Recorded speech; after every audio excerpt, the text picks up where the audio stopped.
Shani. Welcome to Nrityavana Talk series. Thank you. It is a pleasure, absolute pleasure. How has your day been so far?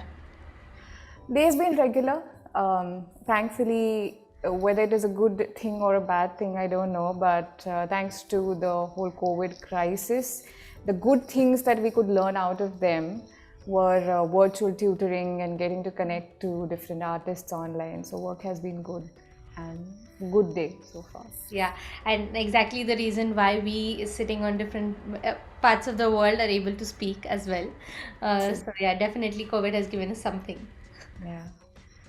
And so today you are an artist who's performing around the globe. But like if we have to like trace our steps back, what would you say is your earliest memory of dance?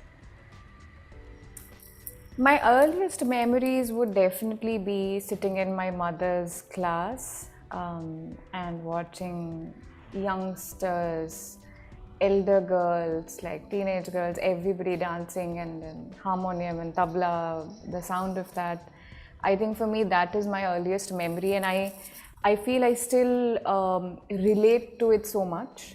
So many times it happens that if I'm trying to create something, there are flashbacks of something that I'd heard back then or something that I'd visually seen in terms of costume or music or composition or choreography. So first memories would definitely be I's class, because my mom's a dancer and that's why it runs in the family now, although no other artists other than our small bunch of 3 or 4 people. But that would definitely be it. Performances and everything came really later. I think I was blessed to be just in that shadow of learning Kathak in its most traditional way as a child for quite a long period of time. So, when did you actually start training your Kathak onto your Kathak journey? And I like you always speak about Guru Shishya Parampara, and you have been trained in that traditional way. So, I would like to know like what today like our ways of learning, and in the COVID times everything is virtual. People are learning from around the globe, and even before pandemic it would be like we would go for like a hour long class and we would learn things. So what would you say that this traditional way of learning has given you, which could never have been possible without that? Um, I think what traditional way of learning, also when we say traditional, I think there are different layers to it. I mean, Guru Shishya Parampara, as was in the time of our gurus, that was very different, and it was um, extensive amount of training, extensive amount of absorbing for a very long amount of time, and then you could step on to the next stage of being a dancer first yourself, then being a performer. You know, there's a difference between being a dancer and then being a performer. I think traditional way that I could see, and I could see my mother learning from different gurus and really following one channel of thought and legacy and genre of Kathak also. That taught me what art really is and what art can really do to who you are, how you think, how you behave, how art can contribute to you being a social entity. And I think that only comes from observing a guru, from just sitting as your guru teaches n number of students. वो एक जो सीखना होता है ना, जो indirect सीखना होता है, आप खड़े रह के तो सिर्फ नाच सीखेंगे, बट और भी इतनी सारी चीज़ें होती है. There are how to speak, how to behave, how to think, how to see beyond words. All of that, I think, happens only with the traditional way of learning, I feel. And our traditional ways have also changed Yeah. over time. I mean, now it's a whole different scenario, as you said, with COVID and everything. It's a whole different story.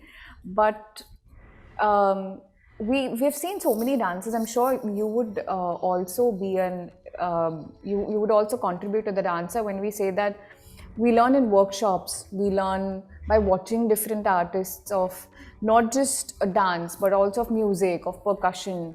That kind of training is also very important, I feel, no matter what genre of music or dance that you are a part of. So I think that is something that nothing can substitute. There's no substitute for that. Yeah. So, with so you're saying that with observation you are learning more about art by watching gurus, but I was reading, uh, you had posted in one of your stories online that when you were at the crossroads of your life, when you had to make a decision as to what career you want to go for, and that is when some sentences by your guru help you make a decision. So so, how would you say that a guru's influence on the life in general, like apart from the dance and the dancer, but the person that you are, how does that make a difference? The incident that you're talking about, I had kept it like very close and precious to me for a very long amount of time. And then there was one fellowship synopsis that I had to write in which I had mentioned this when they had asked for what is the contribution of your tutor or of your guru in your life, what is the biggest contribution. And that is when I could first speak about it, or I felt like speaking about it. So I was at a crossroads where I had just completed my graduation in science. I had done my BSc and I was learning Kathak at the same time. That was an ongoing journey. I was also working with a few dance companies in Mumbai, Delhi, out of India also. And somewhere, you come under peer pressure, and I wanted to pursue masters in literature, English literature, because I love books and वो पुस्तकी कीड़ा जो बोलते हैं वो मुझ में था, but only for literature, like not for academics and stuff like that. So I really wanted to shift to Bombay and pursue a proper education in literature, because I thought that was also a calling I had, and my mother was more inclined towards me taking over KNM, which is our institution, Kathak Nritya Mandir. And we used to have these discussions and arguments sometimes, and I was not sure what to do. And I was like, you know what, I'm just going to Delhi and I'm going to Guruji for a couple of days, and then I'll just see what to do. And then I went there, and he didn't even, like, I didn't even have, at that age of 20, 21, I didn't even have that courage to just go and ask him that, what decision should I take? But he somehow sensed it probably, and he told me that, listen, your vision of life or your purpose in life is something you decide. Now you have my legacy to be a part of, you have your mother's legacy, and you have something of your own. Your journey is also your own. Now in this, all these three things that are so close to you, you decide what is the best decision which will be healthy for all these three things. Your decision could be going away from this, your decision could be choosing one of it, your decision could be considering none, but then you decide. But think about this viewpoint, that this is something very close to you, this is something which is very special to you, you're good at it.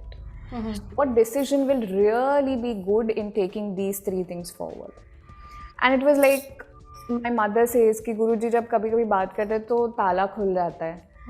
So it was that key just turning around, and I could just find my answers, and then I shifted to Akola and like so forth. I did my correspondence masters and all of that.